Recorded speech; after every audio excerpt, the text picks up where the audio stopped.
سلام بچه ها، امروز اومدم با یه میکاپ تمیز و ساده. اول از همه پوستم رو خوب تمیز میکنم تا یه میکاپ تمیز و موندگارتر بهم بده. رفتم سراغ کانسیلر، با بیوتی بلندر فیدش کردم و با پودر فیکس خوش کردم. سایم رو سعی کردم از رنگ‌های نود و گرم استفاده کنم که حالت چشمامو قشنگ‌تر کنه. بعد بن مژم رو تیره میکنم، میرم سراغ ابروهام، فقط قسمت‌های خالیش رو پر میکنم که فرم ابروهام طبیعی تر به نظر برسه. یه رای خیلی سبک کرم پود میزنم، بعد میرم سراغ کانتورینگ صورتم. تو قسمت کانتورینگ من بیشتر تمرکزم روی گونه و پیشونیمه. برای اینکه گونه هاتون برجسته تر به نظر برسه سعی کنید که زیر خط گونه‌تون رو روشن‌تر کنید.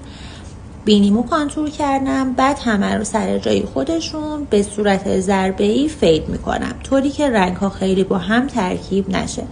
بعد با استفاده از یه پودر فیکس و براش همه رو خشک میکنم.